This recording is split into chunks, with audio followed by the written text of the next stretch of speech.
का जोरदार स्वागत सम्मान किया, साथ ही लाखन प्रधान जी का स्वागत सम्मान किया और सांसद महोदय ने हमारी ब्यास रूबी जी का स्वागत सम्मान किया। इनके लिए जोरदार तालियों से संगीत। अब मैं चाहूंगा 2 मिनट के लिए हमारे सांसद महोदय हम सब के बीच में थोड़ा सा अपनी बात रखें।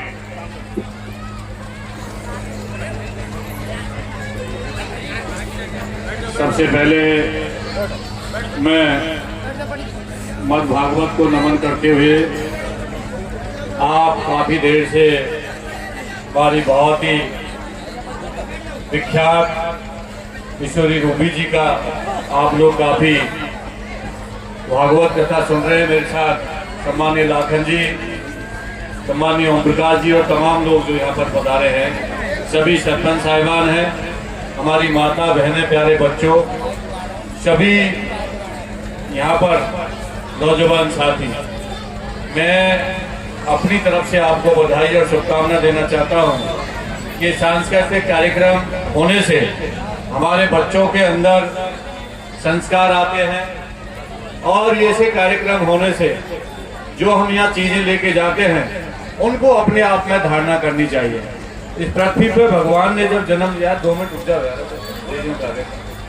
भगवान ने पृथ्वी पर जन्म दिया है और जन्म लेने के बाद जब इंसान के रूप में हो या किसी रूप में हो और जब भगवान के यहाँ से जन्म मिलता है तो कोई जाति धर्म के हिसाब से नहीं मिलता है।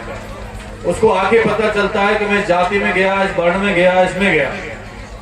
आने के बाद जब धीरे धीरे बड़े होते हैं, शिक्षा प्राप्त करते हैं, शिक्षा प्राप्त करने के बाद शादी ब्याह होते हैं, शादी होने के बाद जो अच्छी चीजें हैं, मेरा आपसे विनम्र अपील है कि जिस तरीका से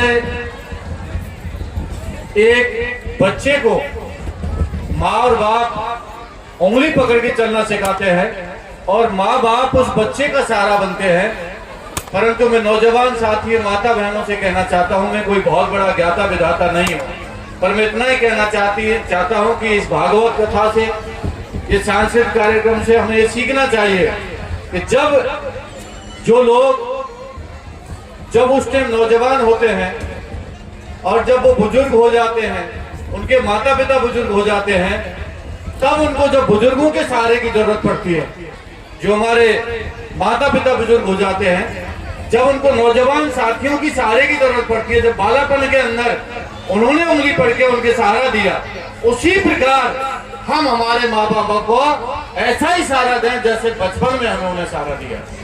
तब तो भागवत कथा, ये सब चीजों का ज्ञान हमें तभी प्राप्त हो सकता है। कभी कोई सोचता है पढ़ लिख जाता है, पढ़ने के बाद यूं मत समझो कोई बहुत बड़ा ज्ञानी बन गया हो, पढ़ने के बाद ज्ञानी नहीं बनता। देसी भाषा में कहते हैं पढ़ लिख तो गया पर गुना नहीं। गुने का मतलब होता है संस्कारिक होना बहुत जरूरी है, सामाजिक होना बहुत जरूरी है। जब आप शादी ब्याह में जाते हो और सबसे पहले जब रास्ता करने जाते हो बच्चे का या बच्ची का, तो सबसे पहले ये पूछते हैं जमीन जायदाद क्या है, और उसके बाद पूछते हुए तेरा खानदान कैसा है, कोई पीढ़ी में दाग तो नहीं है। इसलिए संस्कारिक होना बहुत जरूरी है। पैसा एक अलग चीज है और सामाजिक चीजें अलग चीज है। मानव सेवा दुनिया में सबसे बड़ी चीज है। मेरा तो आपसे विनम्र निवेदन है, इस पृथ्वी के अंदर किसी भी व्यक्ति ने, किसी भी प्राणी ने जो जन्म लिया है, ना तो कोई साथ में कुछ लाया है और ना कोई साथ में लेके जाएगा। जो अच्छे परोपकार काम करता है, अपने बुजुर्गों को सम्मान देता है। हम भगवान की आत्मकथा गाते हैं, चिंतन और मंथन करने के बाद भगवान की, ईश्वर की प्राप्ति किसी की होती नहीं है।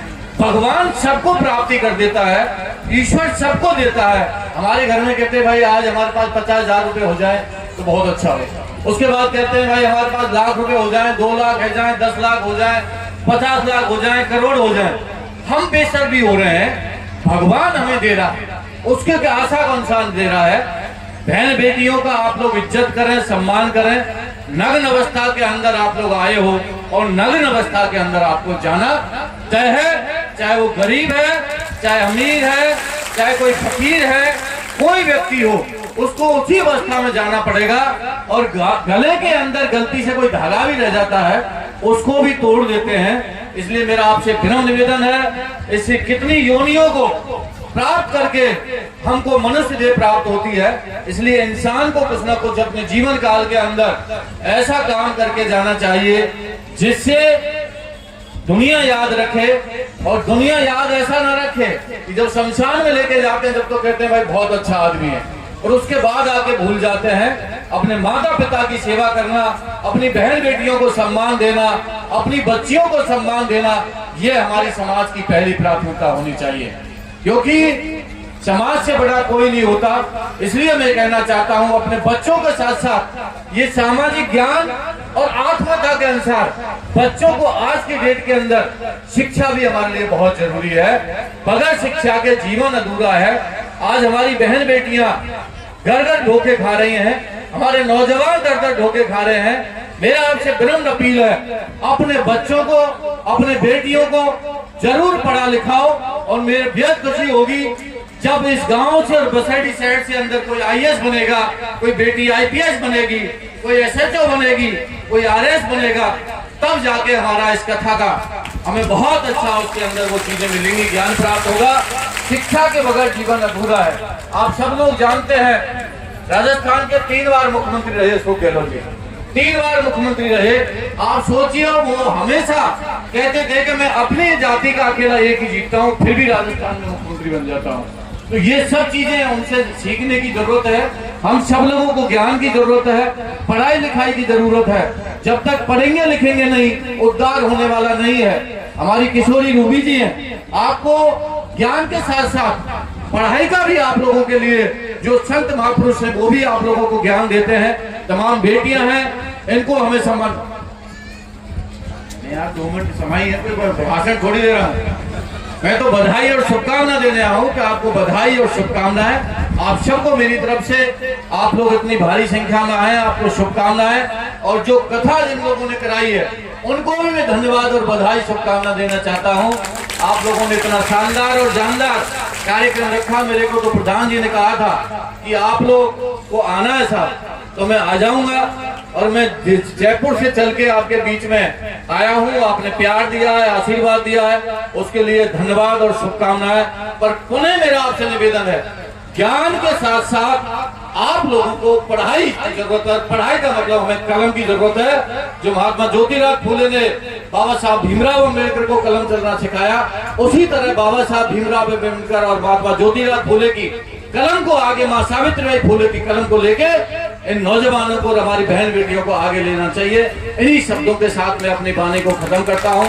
बहुत बहुत धन्यवाद, बहुत बहुत शुभकामनाएं किशोरी जी को, रूबी जी को।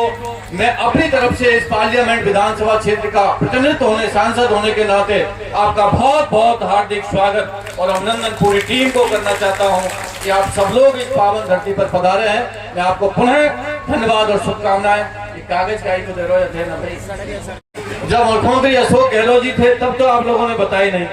ये पार्टी लग जाए सड़कन में वही होते या सरकार पे नहीं हो पाएगा, कुछ नहीं हो पाएगा। मेरे से जो तुम चाहते हो थोड़ा बहुत मैं अपने सांसद कोटे से दे सकता हूँ, बाकी सड़कों की तो आज छोड़ देना। सड़क तो भाई अब सरकार ही हमारी नहीं है तो कहां से बना पाएंगे सड़क? तो वही मैं कह दूं बात, झूठ बोल जाऊं तो वो इम्पॉसिबल बात है। कोई बात नहीं, जो भी है मेरे इच्छा में आएगा। आज तो मैं भागवत कथा सुन के आया हूँ। 2-5 आदमी आप मेरे पास आ जाना, मुझे जो 5 आदमी गांव की कहेंगे प्रधान जी को साथ में लेके जो काम कहेंगे मैं करा दूंगा। धन्यवाद साहब। मैं तो आज भागवत कथा रूबी जी के दर्शन कर आया हूँ, तुमने पर्चा पकड़ा दिया। सरपंच को पैसा दिए, यूँ कहते हैं साहब 2 महीना तो बचे, 1 महीना तो बचे हो, अरे दोबारा बढ़िया काम करो फिर जीतेंगे, और गलत करेंगे तो फिर दिक्कत आएगी। बहुत बहुत धन्यवाद, शुभकामनाएं।